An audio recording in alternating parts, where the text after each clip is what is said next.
Hello বন্ধুগণ, আজ আমরা শ্রী শ্রী বামাখ্যাপা বাবার মাটির আদি বাড়ি ও জন্মস্থান অটেলা বীরভূমে পুজো দিতে গেলাম।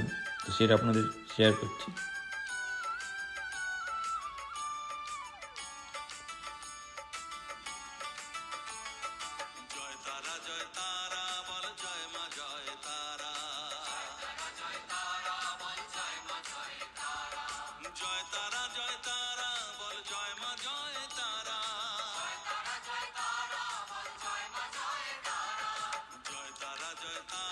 এটা বালার উদ্দেশ্য শিব মন্দির অটলি।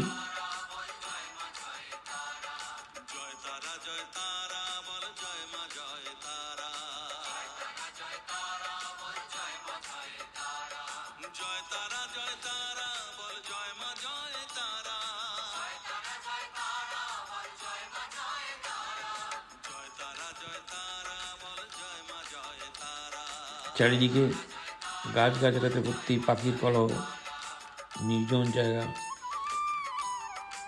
আধ্যাত্মিক ভাব এমনি চলে আসবে। মানুষ এই জন্য এখানে যায় পুজো দেওয়ার জন্য।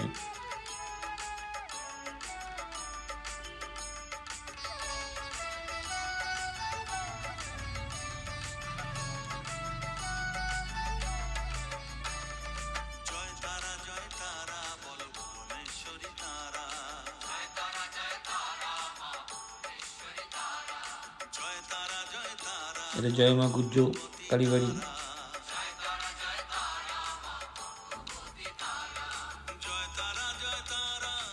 এখানে আমাদের পুজো দেওয়া হলো।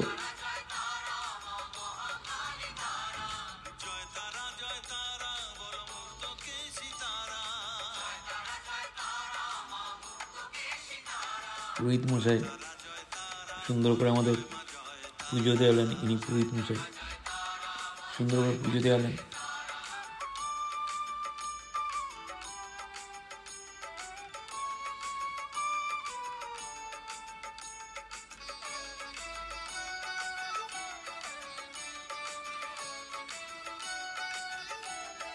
পুজো দেওয়ার পর ওখান থেকে মন্দির থেকে বেরিয়ে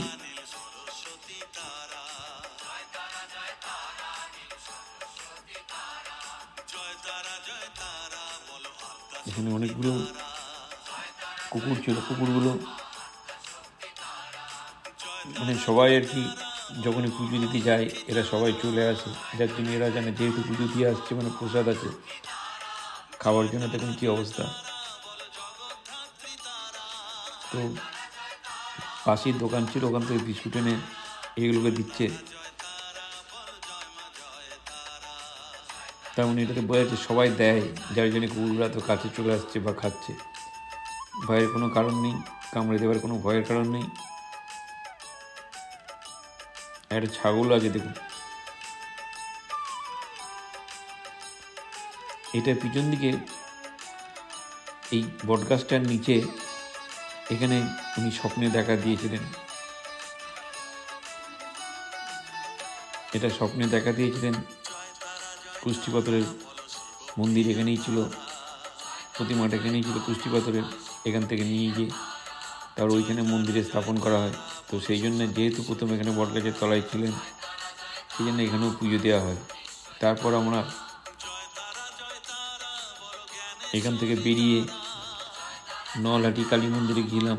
নলহাটি কালী মন্দির থেকে ট্রেনে চেপে আমরা বাড়িতে চলে আসছি। ট্রেনের মধ্যে টিফিন করছি, এটি আমাদের শেষ। তারপরেই আমরা বাড়ি চলে যাবো, মানে হাওড়াতে পৌঁছে যাচ্ছি। খাওয়া দাওয়া চলছে ট্রেনের মধ্যে আর কি।